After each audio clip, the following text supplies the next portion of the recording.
My name is Barry, founder and festival director, Shokeshoke Festival. Shokeshoke is a youth sustainability brand, bringing urban youth towards sustainability through the pillars of entertainment, education, and environment. And on this week, whereby that culminates in the World Environment Day, I'm joined by Michael Waiyaki from Miti Alliance, and we're partnering with Shokeshoke to mark World Environment Day in Narumoro, Nyeri County, and we'll be celebrating it by planting and growing trees. Miti Alliance is our initiative partner, whereby as Shokeshoke, as we bring people towards our festival, our next festival is on July 29th.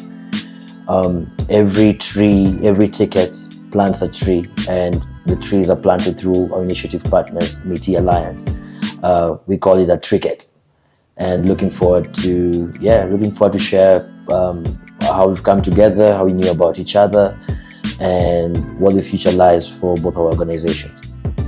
But to be honest with you, this is the first time I'm actually paying attention to World Environment Day. Now that I'm getting deep into this sustainability space, so it would be interesting to understand what does this one mean to you, and then what has it meant to you over the years?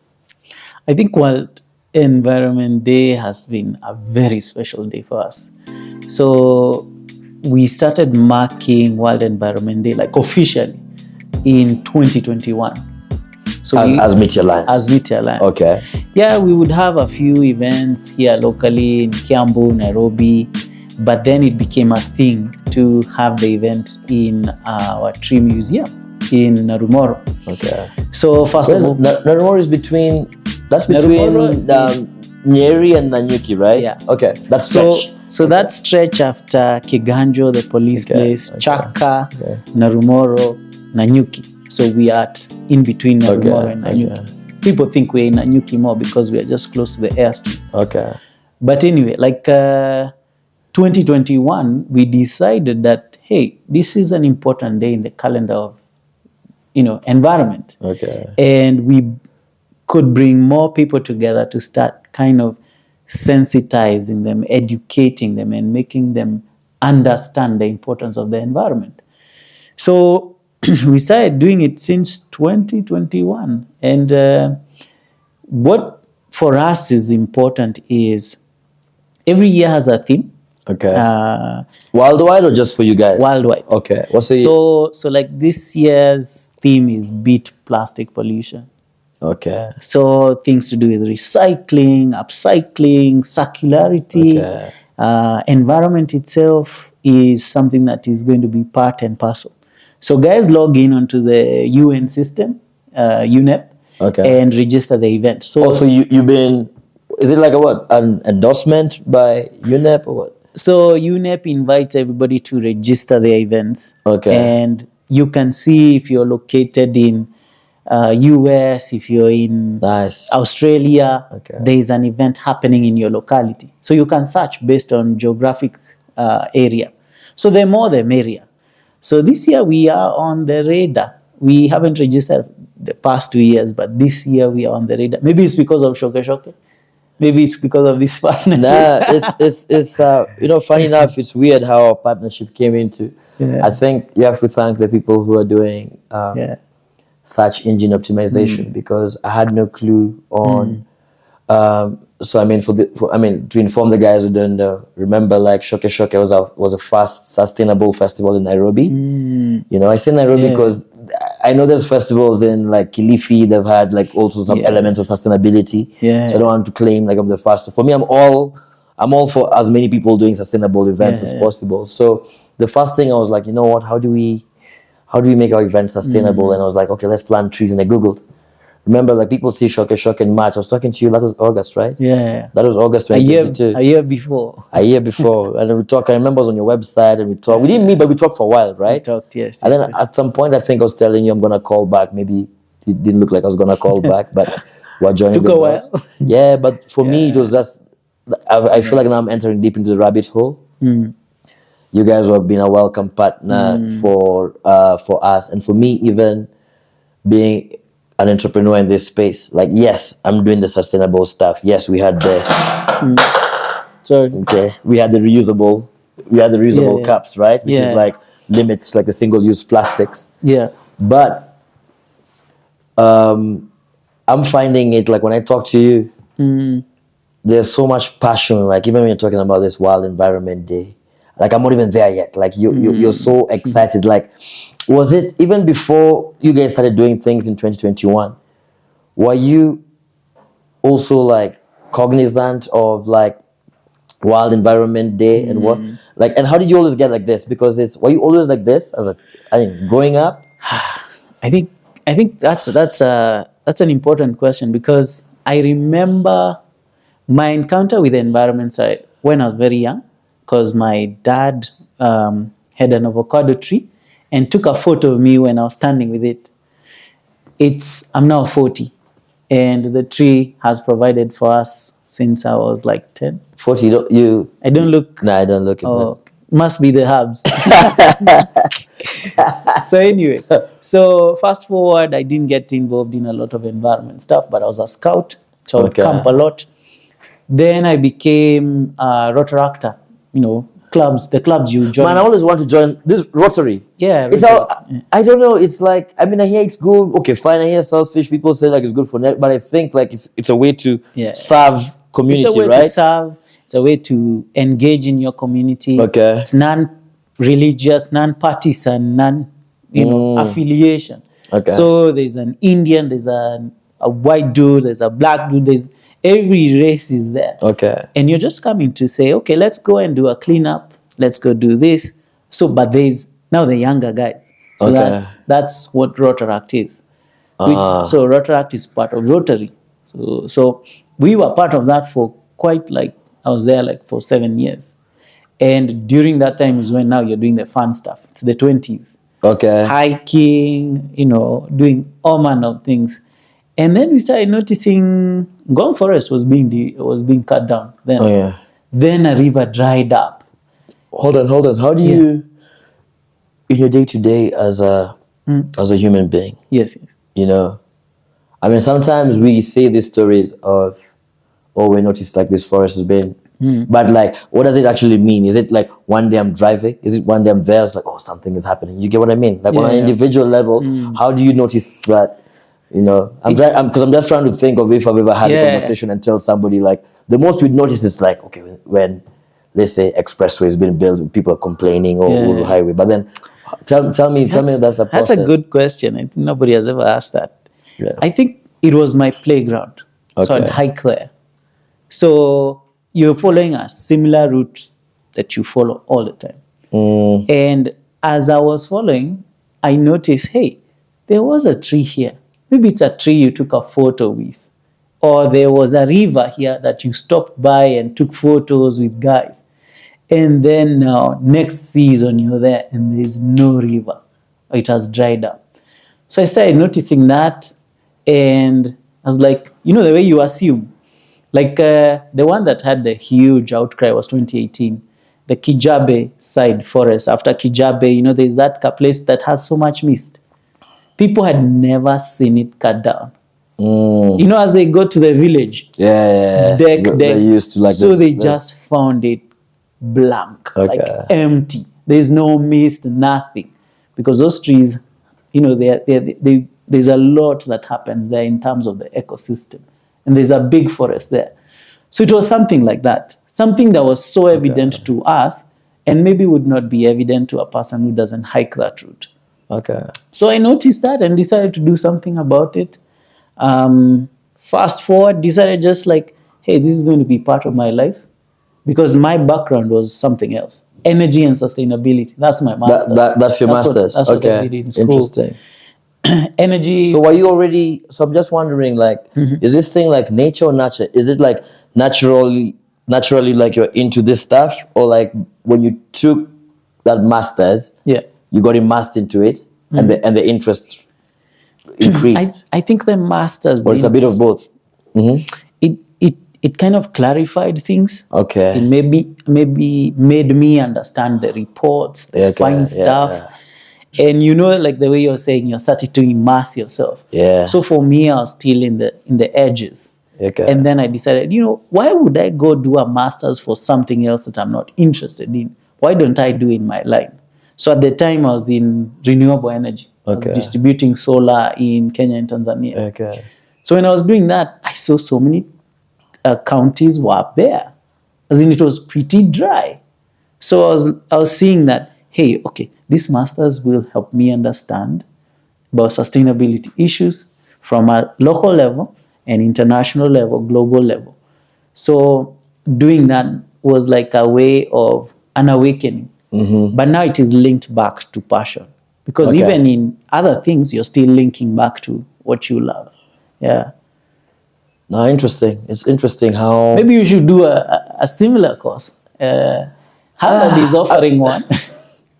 No, I mean, we'll for me right now, it's joining the dots, because I'll say that my journey into sustainability has been, funny enough, I always had sustainability around me, in the sense of like... was it when you were growing up or something like that? I worked in a hazardous waste management company. Oh, okay.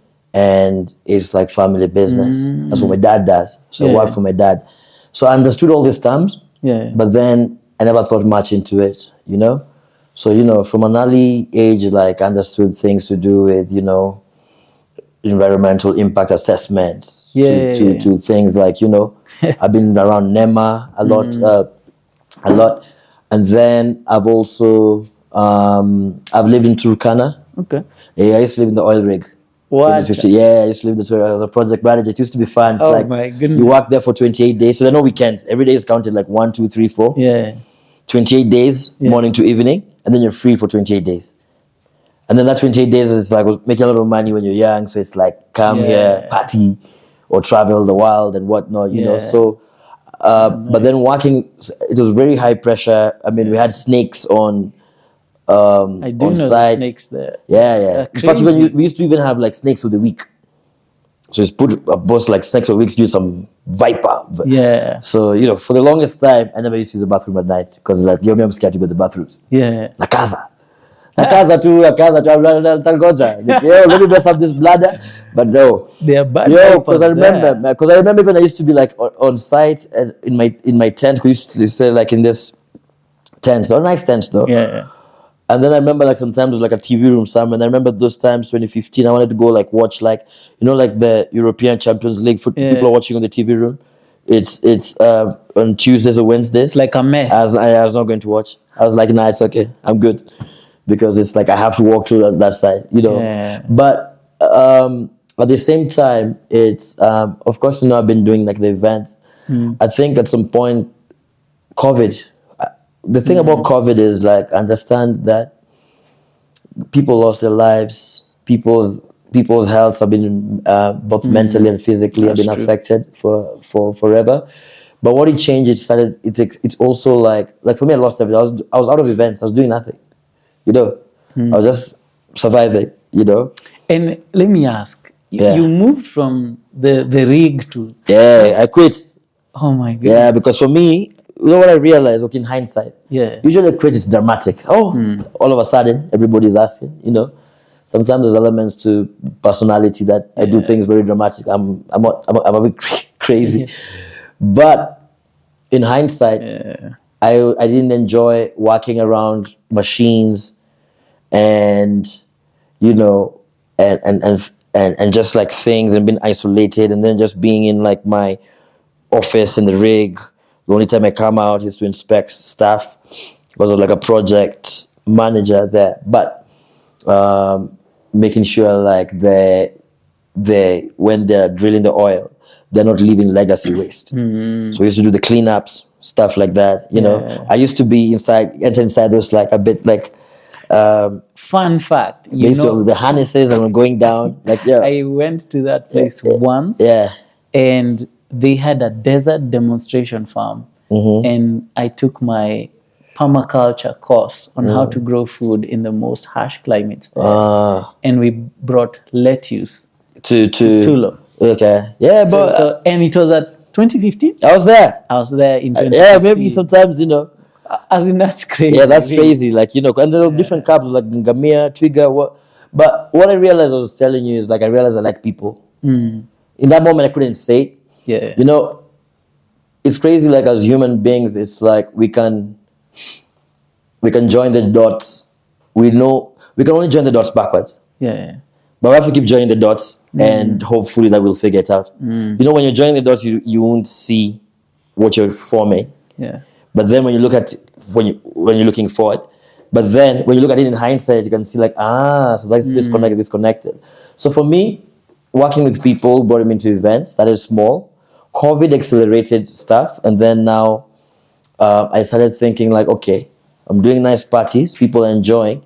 How can these things be more fulfilling? Then I started thinking of sustainability. How can my events be more sustainable?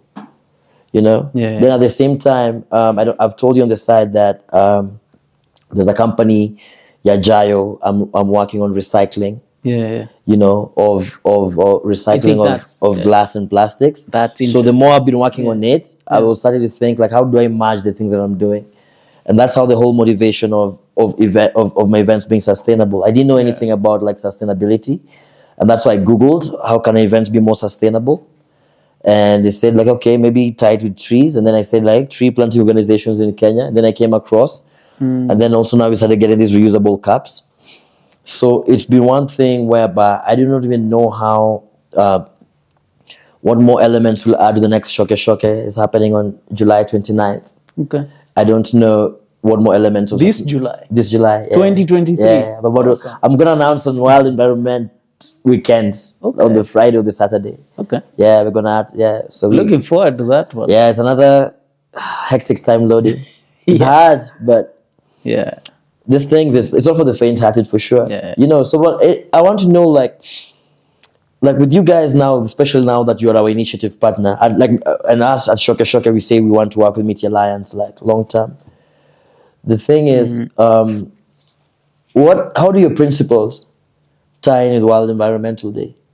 Well, I think number one we have, and also what are your principles? Like, what's the mission? Like, is it that we want to plant like 1 million trees? Yeah, you know. I think we were there we had a 5 million target for quite some time. But wait, can people actually achieve 5 million? I'm not what wanasema too. Honestly, like 5 million is a lot. It takes a lot more than 5 million trees than it sounds. Even with the 5 billion, it's going to take a lot. The 5 billion, that's the one like the country is intending to, right? And I think will we be alive? Like, is it some of these trees you're planting? Will we see them? How long do trees take to grow?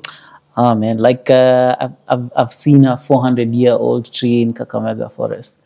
And I thought it looks like a monster, as it has taken years. And that's why like such places should be protected. But for the ones that we're doing now, I think it's a generation or two after us. I was in Kakamega the other day, man. It's so beautiful. I wasn't even in the Kakamega forest, but I think just around the area had gone. I was like, this place is so green, so peaceful, people are so nice. Yeah. And then when the trees like they're covering, is that rainforest canopy? Yeah, canopy. You know, it just felt like wow. And so anyway, you're saying like with what's the plan? So Miti Alliance mission is to green Kenya, 1 tree at a time. So every tree counts. Every tree that we do is Shokeshoke, every tree that we do in a primary school somewhere, in a rural village, every tree that we do for a birthday or for a funeral, because we've done a couple of funerals too. What do you mean for a funeral? What does that mean? So let's say someone died at 70, 60, and the family decides that instead of flowers and all these things that people do, they want to plant trees. So we bring 70, 80 trees, and key family members plant in memory. And the family sets aside a place where they will plant them. And we get really like rare species or special species, or the species that person liked. So we've done that for a couple of families actually. So for us is linking the purpose. I imagine if one day when I die, I want to be buried in a certain cocoon they make that will be inside where I'll be buried, but they will plant a certain tree. I'm yet to decide the tree, but it is between a certain oak or mahogany. Wow. Yeah. You're in too deep in which is good. It's good. Imagine a coffin takes forever to rot. Yeah. Like why do that? As in, like, I want to degrade. I want to be biodegradable very fast and be nutrients for this tree. So for me, it goes very deep about the targets. It's if we are planting one tree at a time, I'm interacting with Barry and Barry is planting this tree. It's not about just the planting, it is about the growing. Can I leave a seed in Barry that will germinate and grow and eventually produce more seeds? So if I'm able to convince you in such a way that you see the importance, we're seeing that has a bigger ripple effect as compared to, hey guys, we're doing 1 million, let's do this. We go, we plant, and guys bounce. 1 million is a lot. Imagine, but if we had 5 friends, we go to their rural shags every other holiday, we planted in yours 200, we go to another friend's 200, and we are just not planting random trees. We are planting maybe fruit trees, indigenous trees that have medicine, maybe for teeth, maybe for blood purification, maybe for an antihistamine, maybe for cleansing, such. So there's so much knowledge out there, and that's what we've been digging up. No, it's like one thing which I can't replicate is the passion that you have. Like right now, I mean, it's getting there. Maybe I'm in the sustainability space, but remember, I'll be honest with you. When I was doing the Shokeshoke event, it wasn't meant to be a brand. It was meant to be an annual one-off festival. But then the reaction of everyone, it has become a brand. So now we are like, and sometimes... But everybody loved it. But then now it's behind the scenes, there's so much hard work. But then it's... we didn't plan. It was a one-off. Shokeshoke, of course, is the word kesho, backwards. So it's about flipping the narrative of tomorrow. How did you come up with that? To be honest with you, I had like the most amazing, like, creative guys team. I realized like sometimes it's like just going back to the thing I was telling you about love of people. I feel like people build businesses, not the other way around. So always try to be able to be around the right people. People who are better than you. Because sometimes you just see these creatives. It's like when we're doing it. I remember the first idea I had was like I wanted to call it like Afro Green. And these guys came with Shokeshoke. I was like, come on, man. No. And then they insisted, and then we had meetings. Like, I remember our very first meeting. We met like maybe like in July 2022 in Magen Bean Sarit Center, Saturday morning. We met the guys, and I'd been introduced by a former high school friend because I asked him like, "Yo, give me some good guys." They work in a top agency, and wow, these guys came up with it, and then we just flew with it. And the branding.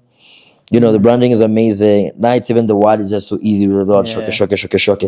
But then now, for me now, it's like, it has happened so organically. It's not to be able to see like whereby I want to have these long-term initiative partners. But when I partner with you guys, like you guys are so, for me now I'm figuring it out. It's like we've gone into sustainability, well and good.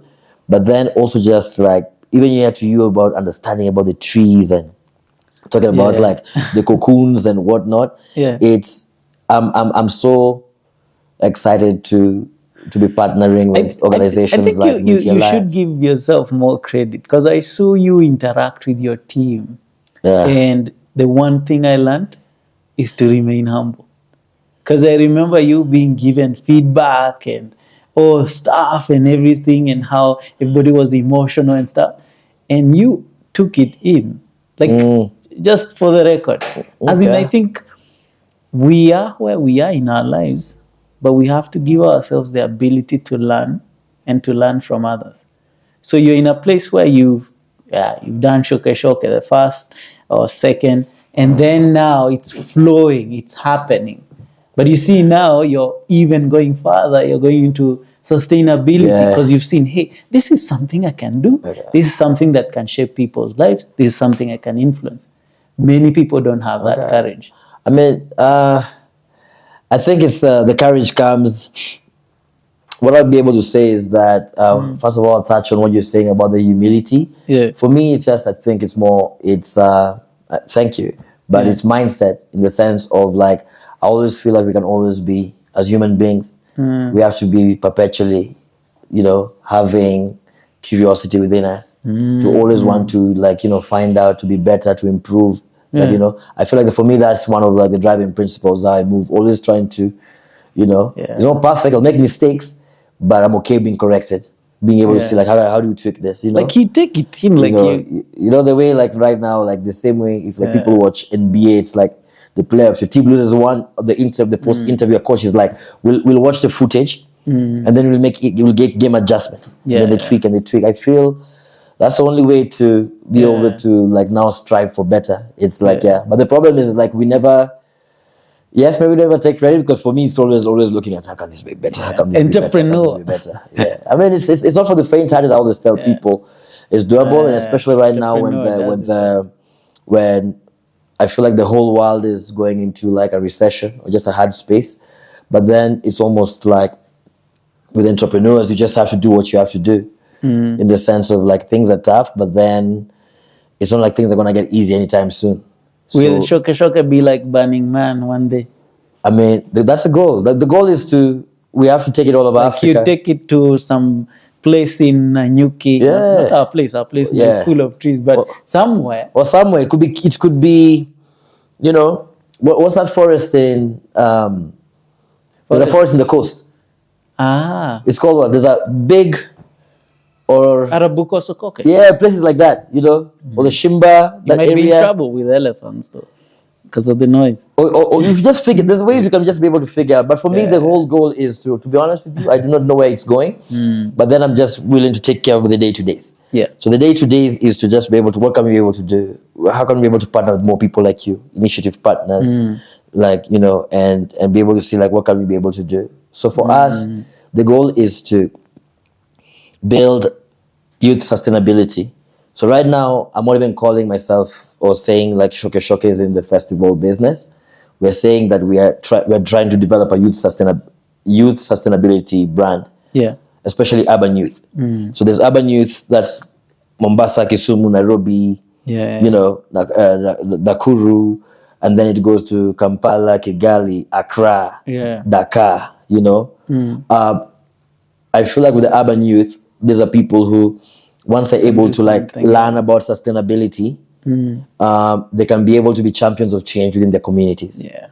They love entertainment, yes. So you bring for them the entertainment, you dangle for them like the top artists. Yeah. You know, in fact, this next Shokeshoke want to do 2 artists. Oh wow. Yeah, one Nigerian, one South African, and then of course, some local artists. I want to surprise some people. You know, we're waiting for that surprise for sure. You know,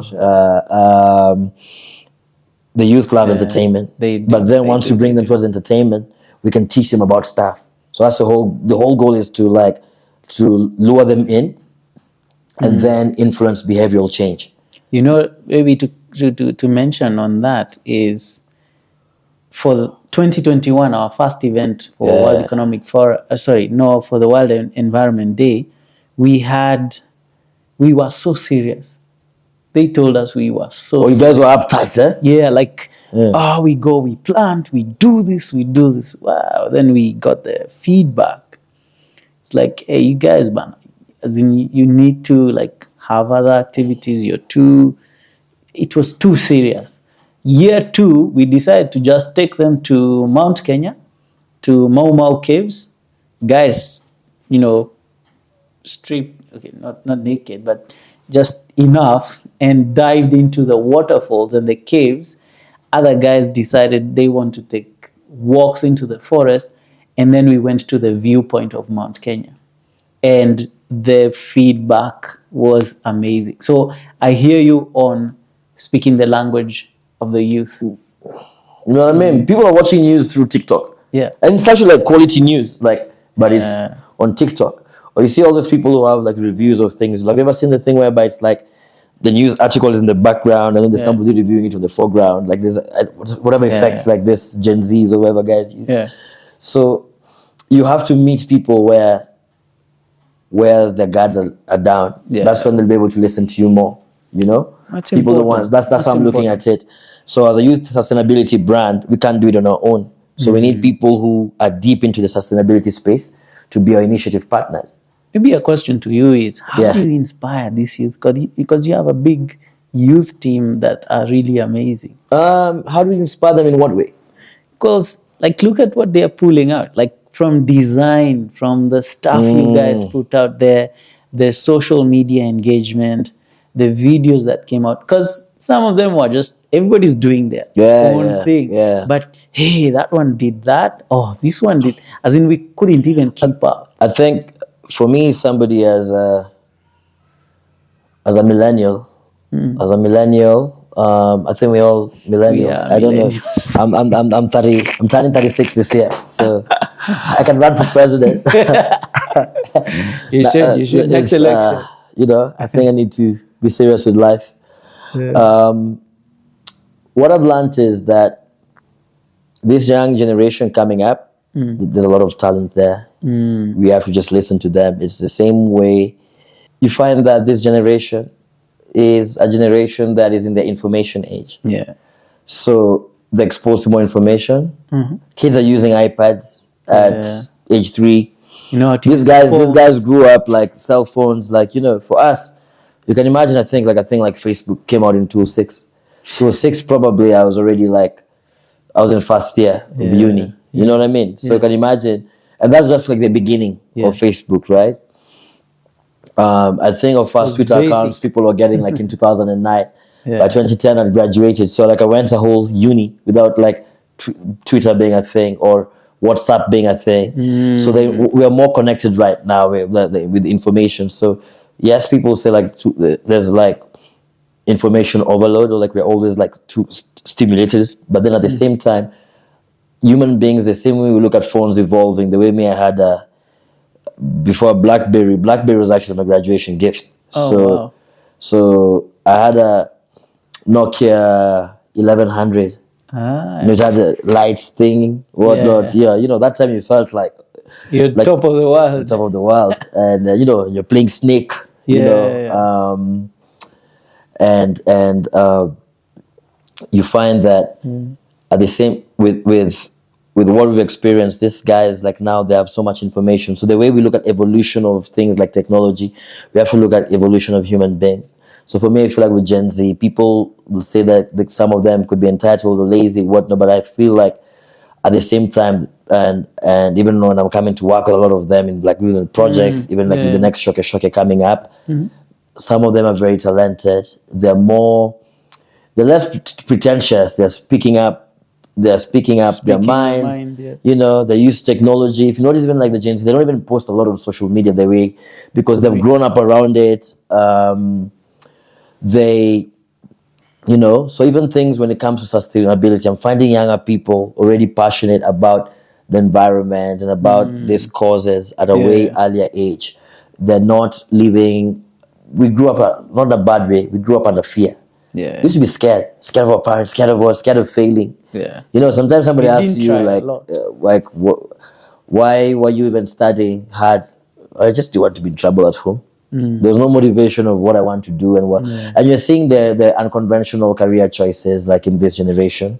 So I feel like it's very important to immerse myself with the generation. First of all, they're the ones who are giving me. We collected data from the first Shokeshoke. 31% of the attendance, 18 to 24. Another 34%. Another 35% between 25 to 28. So you can see, that's this Gen Zs, right? So it's very important for me to be able to listen to them, to understand them. But then also at the same time, they're such amazing people. I feel like the people who, as millennials and the older generations, who choose to connect with them and understand them and be able to now find a way to work rather than, yes, people say okay, these guys, they could be demanding. Yes, of course they could be demanding, because as our generation, we were tolerating a lot of bullshit and mediocrity. It's because you're scared. Yeah. It's because you're not doing things because you're scared. Yeah. Or because we're gonna be in trouble. It's true. It's like a waiter gives you the wrong order and you're we're even scared to ask. Yeah, because they told us jatakatwa nini hapo, so now even we don't want to complain about those things. They'll be fired. Yeah, and then, or even people mistreat us and we say things like, "Oh, that's just how he is." So may think this generation is bold, is fearless, and it's where the world is going in how stopping things. The mediocrity. Yes, and then the people are gonna care about following their passions. It's a fast generation whereby people are talking about mental health. You remember, like in our times, it's like, I mean, for me, even now with them, they've even given me confidence. Nowadays, I cannot really say like, yeah, I'm going to see my therapist. Good times, bad times. But before, I remember, growing up, it was like the word mental health, we're cheesy. Are you crazy? Yeah. So you see the world. So the world is becoming. Yeah. The world is becoming gentler. That's true. And I feel like the more the world becomes gentle, the more people start become caring. Because for me, I say that empathy is what I define as love. If you're able to put yourself in somebody else's shoes, whether you agree with them or not, but you're able to put yourself in their shoes and understand their perspective, that is when you don't have to agree with it, but you're able to understand. I may not agree with what you're doing, but I'm able to understand where you're coming from. Then I feel like that is love, and that is how. And if you empower these people, then all these goals, all these things that you want to do towards sustainability, probably the SDGs we've been overtaken in time by the goals for 2030. Yeah. But then I feel like if we find ways whereby we can influence behavior change from an earlier age. Yeah. So if we can be able to get people planting trees, even if it's a gaming thing whereby we're competing, like, hey, this is, it could be kids in school competing, like who's filling our bin fastest and throwing all the plastics there. It looks like they're gaming, but subconsciously they're really getting into like plastic stuff to be put in the right place. You know, if people understanding trees, can you imagine? Like I've grown a whole life, like, and I think I know many things, but I didn't know like even trees, the difference between trees, planting trees and growing trees until I was talking to you. Yeah. I didn't know like, so tree planting and tree growing. So just tell me like, what's the... I think for why that has become a big issue is because so many people are planting trees. Okay. Planting was just the mere fact that people would walk up to a place, they don't even identify the species that are supposed to be growing there. So you're bringing a tree that grows in the coast in Nairobi. The altitude is so different, and you expect that it's going to thrive here. It grows in sandy soil, and you're bringing it to loamy clay soil. So there's the aspect of planting that you need to understand that other than this planting, which is like the actual act of digging a hole and putting it in, again, the hole size, the dimensions, what is put in the soil, how it is put, what nutrients are added into that soil to boost it. Just in simple way, let me say an example of maize. People would, even now, would use fertilizer. Well, the organic people, kind of like us, we do manure or compost, and then you put your seed down and cover it. And it's the same thing with the trees. I'm such a city boy. I don't even have a mental picture how planting maize looks like. Like I'm just like, we should just go out to Nairobi. Concrete jungle. Go to the village. But anyway, so it's like the thing. So trees. For the trees, when you come to planting indigenous trees, planting fruit trees, planting mangoes, avocados, it goes to so many levels of specifics. And that's what now starts forming the growing, because it's in how you plant a seed that it eventually grows to be. How did the older African generations like figure out to plant all these things? I think number one, we underestimate the indigenous knowledge that we had. Okay. We rubbish it with scientific research and development from X university and this doctor and that doctor. And yet these guys thrived. They lived longer than us. If more people, like you're coming to World Environment Day, that if you go to your village, wherever that place is, or whoever is going to watch this video, goes to their village and plants 5 rare trees from their locality, goes to the local forester or the local herbsman and tells them this tree treats this one treats malaria, this one treats high blood pressure. Look at how many guys are dying of cancer. Things like that, facts. Then you have the medicine with you in your shamba. Man, you just remembered like my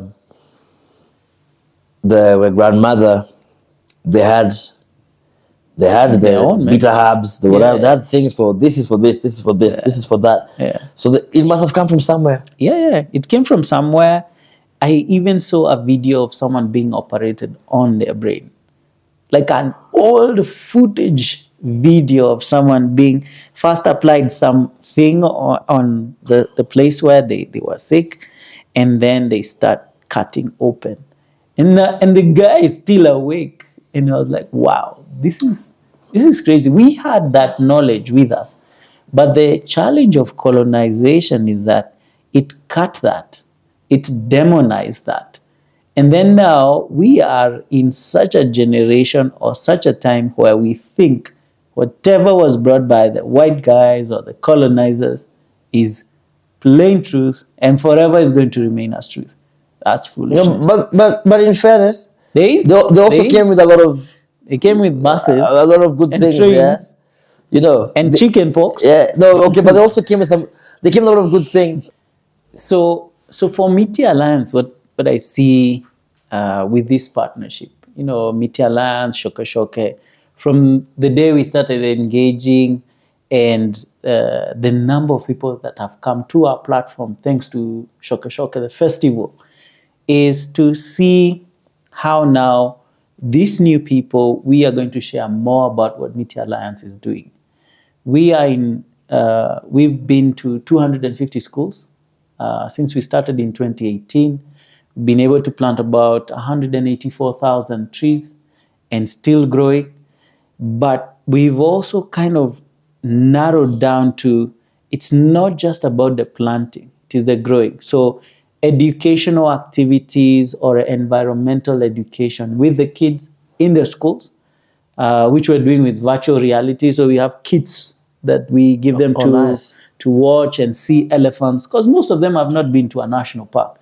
So they need to do a linkage of between conservation and environment. I didn't think of it that it's a privilege. Like there's some people who have not seen those animals. So the people, if you bring virtual reality to them and show them animals, they jump. They even jump. The kids jump, and it's so exciting for us when we experience that and seeing that these kids, we're bringing them to know, we're educating them.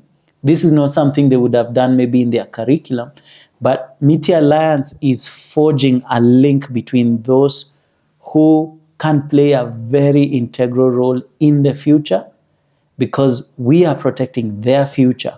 As you were saying about millennials and Gen Z now, how well are we preparing Gen Z for the life to come after them? The kids they will have, what kind of environment are we going to live for them? And then now that's why World Environment Day is very important, because Gen Zs are the bulk of the number of people that are coming. And as they come, as we are having fun planting trees, so we are planting in 3 farmers' land. So Kenny East, where the tree museum is, was given food rations last year during the drought. And we are saying that, what can we do as Miti Alliance, as Shokeshoke? And that's why this collaboration is very important. We cannot do it alone. And we're going into their lands and planting fruit trees that they, number one, can say it's dealing with SDG on food security. Okay. Now, we are also going to have them sell the fruits and take the fruits to market, and therefore you're giving them an income, livelihood. They are also planting fodder trees that they are going to cut for their animals.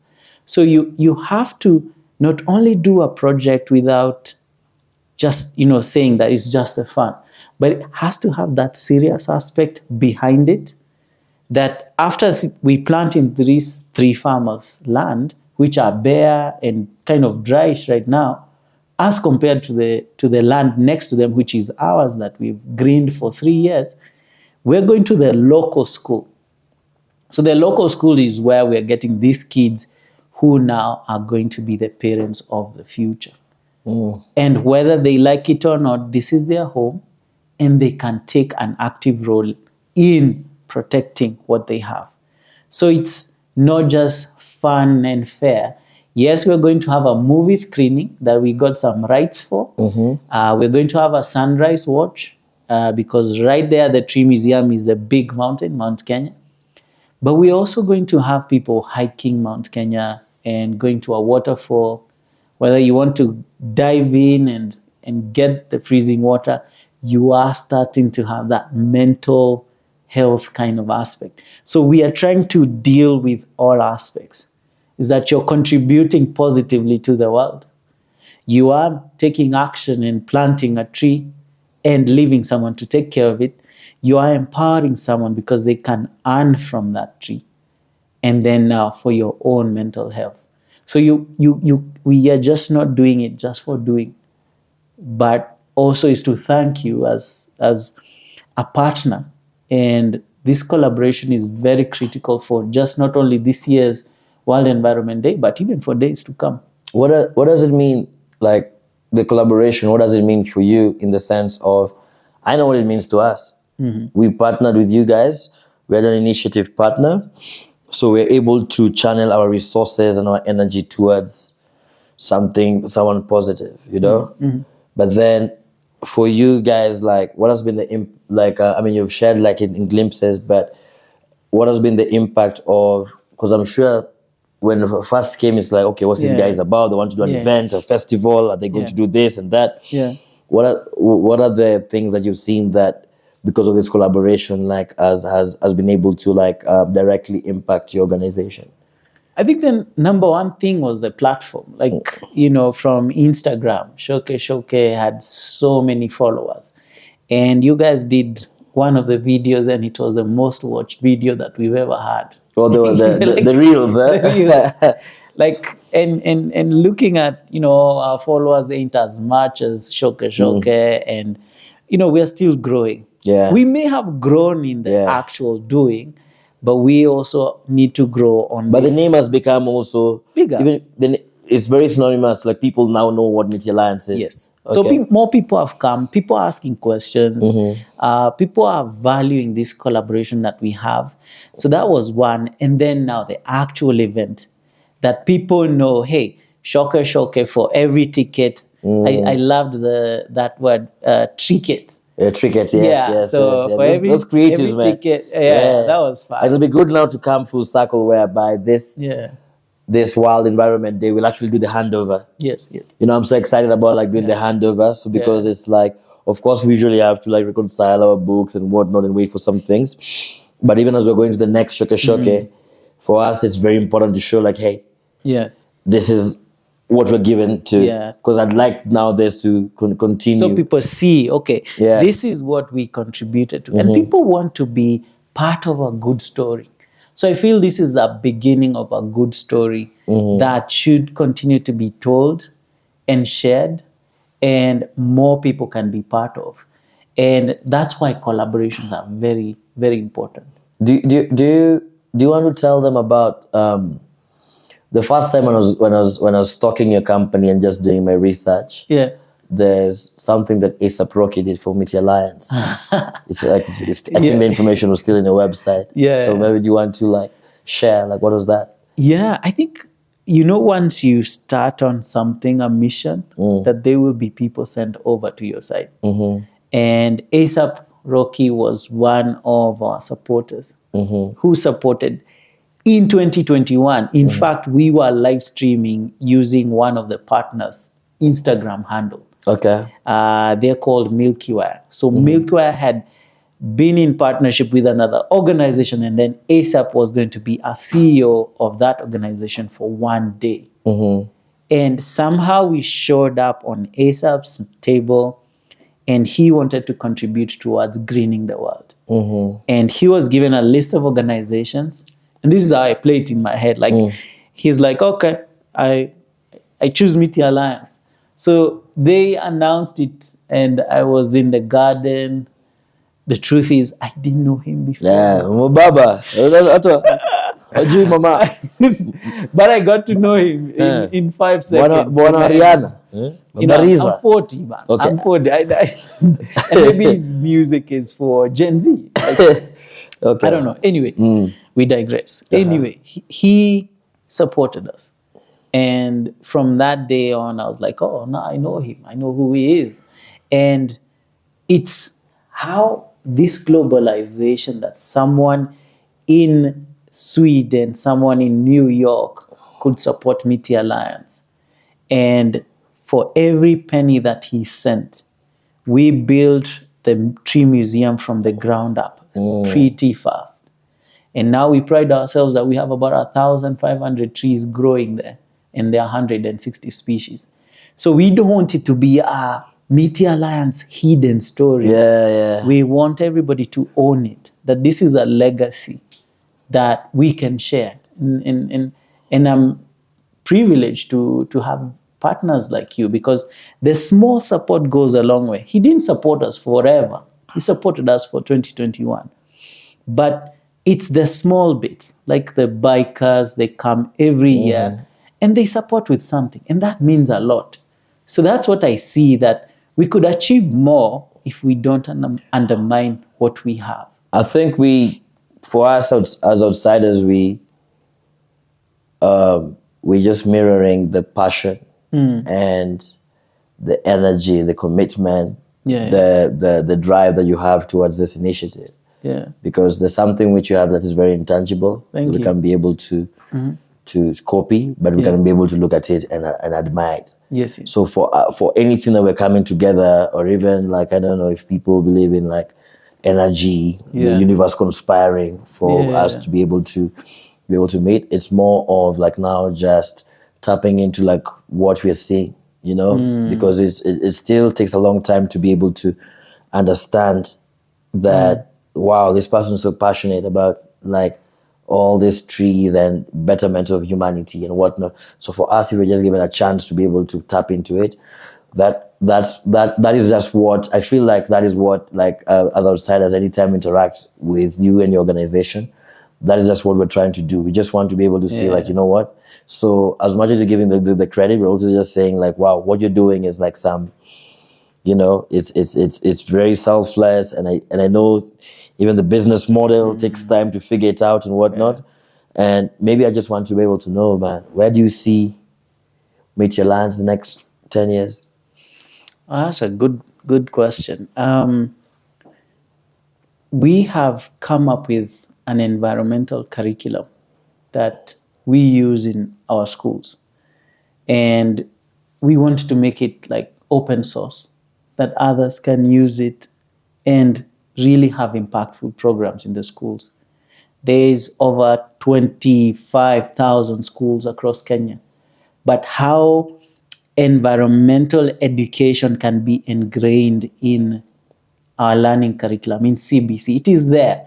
But now going to the nicks and knacks of everything. What's that like? What does that entail? Is it teaching people about like? Cause remember, like in my generation, we had the 4K clubs. We had 4K club, but then also we had. Remember, like we had like science and agriculture. This used to be the agriculture part. Yeah. So is it some of the elements like touched? But even science used to touch on those.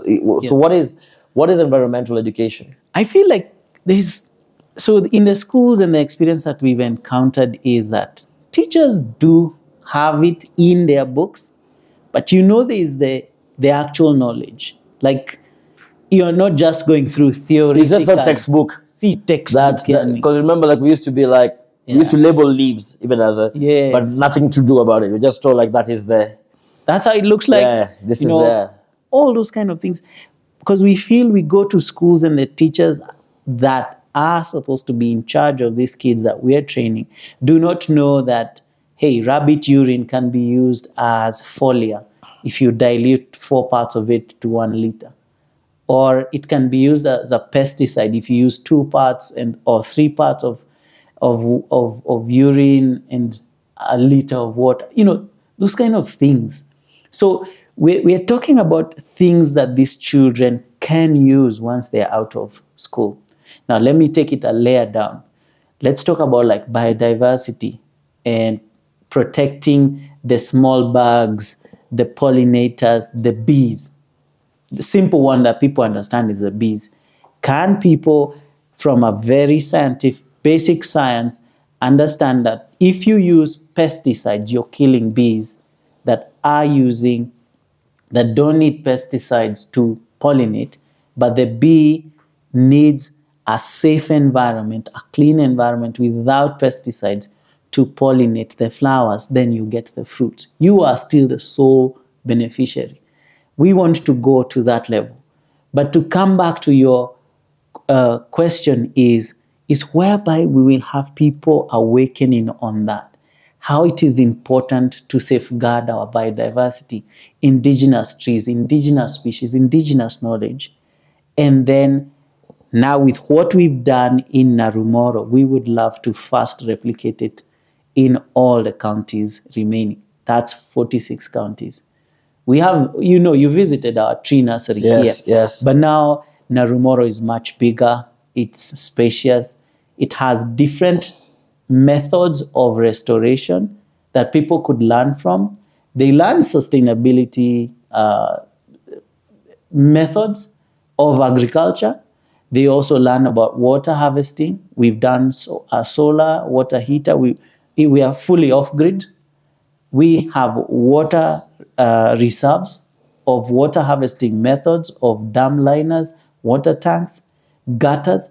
Like, we want to take them through very basic steps of seeing, hey, I can do this in my own village.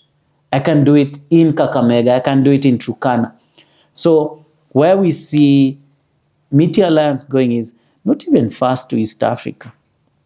It's fast to the 46 counties and doing state-of-the-art eco centers where people can come and learn and go and see those methods of all those things I've mentioned, and then go and replicate them and understand that it is them that will make fast Kenya sustainable. So it's doing it in a very simple way that people are able to understand. Okay. I mean, I'd like to just say it's just listening to you. It's very impressive, the direction that you want to take Miti Alliance, and then also I think, like I said, the right person behind it, and I can only speak on behalf of Shokeshoke. It's we are hoping to be there the whole way. Maybe next concert in Turkana or somewhere. Yeah. Who knows? Let's see, man. Yeah. And I think that even just talking to you today, we've learned a lot about in this conversation. And even now, I'm looking forward to being in Narumoro this weekend. This weekend, yeah. For World Environment Day. I think it's the first time I'm going to be conscious about World Environment Day. Yeah. And it just shows that the way one tried to bring people to the way we're trying to Shokeshoke has three pillars: education, environment, and entertainment. Mm-hmm. Entertainment is self-explanatory. The parties, whatnot, we bring people in. Mm-hmm. Environment is this initiative partners. What are we doing? Yes. Or also using of eco-friendly materials or reusable cups. The education is the most important. It's the one people start learning. Yeah. But all of them are important. But then education now it starts people start learning about sustainability.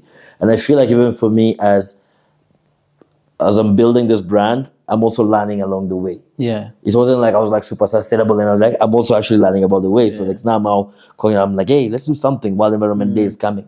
Do this, starting to attend conferences, starting to learn, from a year ago, I maybe only knew the SDGs by the definition of the word SDG. Mm-hmm. But then, right now it's easy. I can be able to be okay, that's SDG 12. Responsible consumption and production. You know what I mean? You understand also there's ending hunger, there's life on land, things like that. So I'm looking forward to see how we can be able to. No, just joining the dots. I'm looking forward to see what the future lays for both of us, and I think this has been a very good conversation, a very good and timely conversation to have. Yeah. Oh, thanks for having. Thank you as well. Yeah, thank you as well.